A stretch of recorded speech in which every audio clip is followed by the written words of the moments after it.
Hello brilliants, अभी हम कर रहे हैं ट्राई दीज 148 पेज के ऊपर 7th क्लास के लिए कॉन्ग्रुएंस ऑफ ट्रायंगल्स। चैप्टर का नाम है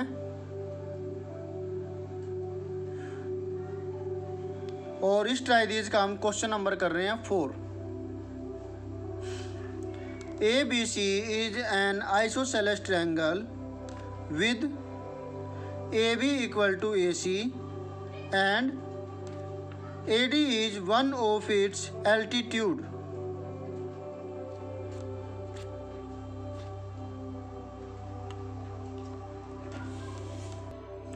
तो हम क्या करेंगे, पहले ये फिगर बनाएंगे।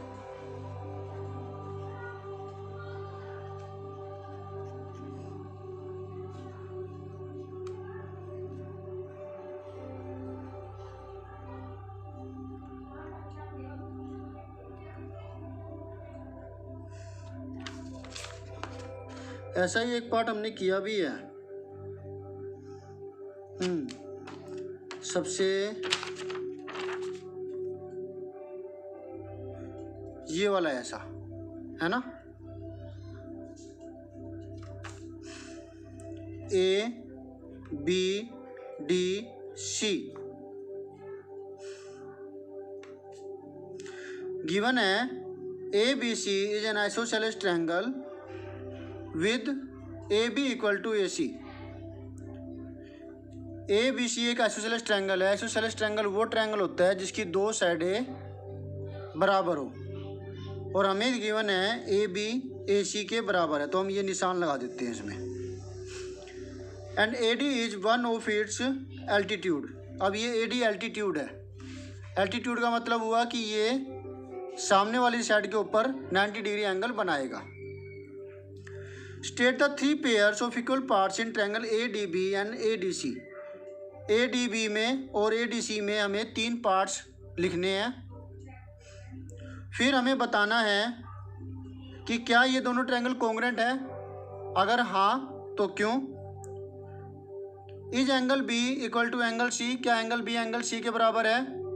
वाई और वाई नॉट, क्यों और क्यों नहीं। Is BD equal to CD, क्या BD CD के बराबर है। वाई और वाई नॉट, क्यों और क्यों नहीं। तो ये चीज़ देखने के लिए हमें तीनों पेयर पहले लिखने होंगे दोनों ट्रायंगलों में।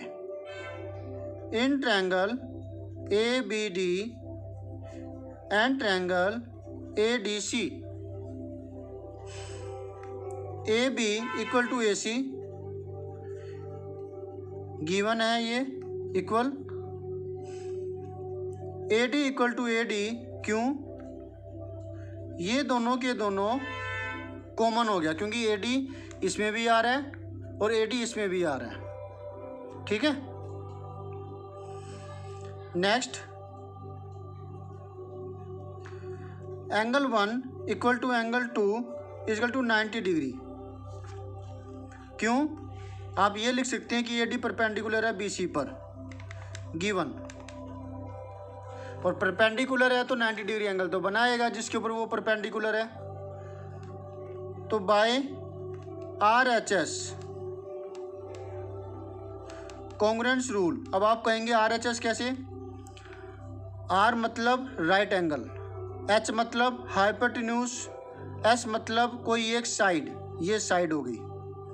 हाइपोटेन्यूज को छोड़ के बाकी दो साइड बेस या परपेंडिकुलर में से कोई एक बराबर आ जाती है। दूसरे ट्रायंगल में भी वैसे ही, एक 90 डिग्री, एक हाइपोटेन्यूज और एक साइड, तो वे कॉन्ग्रुएंट हो जाते हैं RHS कॉन्ग्रुएंस रूल से। ट्रायंगल ABD, इसमें लिखा हुआ है ADB, तो हमें ADB लिखना होगा ये पता करने के लिए कि क्या ADB कॉन्ग्रुएंट है इसके ADC के। अब ये पता लगेगा हम जब ये कोरस्पोंडिंग पॉइंट निकालेंगे। मेथड आपको पता ही है, दोनों में A आ रहा है, इन दोनों में A आ रहा है, तो A का कोरस्पोंडिंग पॉइंट हुआ A। फिर यहाँ पे D बचा, यहाँ पे D बचा, तो D का कोरस्पोंडिंग पॉइंट हुआ D। यहाँ पे B बचा, यहाँ पे C बचा, तो B का कोरस्पोंडिंग पॉइंट हुआ C, ADC। तो यानी कि ये है कॉन्ग्रुएंट। तो यहाँ लिखेंगे यस, नहीं तो नो लिख देते। क्यों?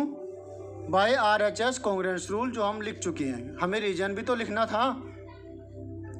क्या एंगल बी एंगल सी के बराबर है?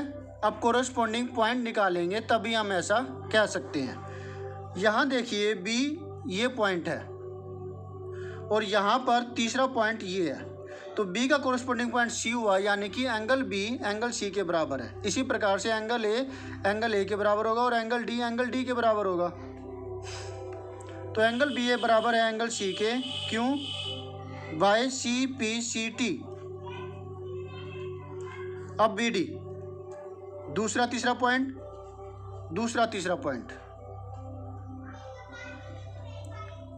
ठीक है। तो BD बराबर है CD के। क्यों? ये भी सेम रूल, बाय CPCT। इसी प्रकार से AB पहला तीसरा पॉइंट AC के बराबर होगी, AB AC के बराबर होगी, ठीक है। ऐसे निकालते हैं कोरस्पॉन्डिंग पॉइंट। तो इस तरीके से स्टूडेंट्स हमने ये वाला पार्ट भी पूरा कर लिया। होप सो आपको अच्छे से समझ में आया होगा। इसके बाद अब आएगी एक्सरसाइज 7.2, वो हम करेंगे। Okay, bye.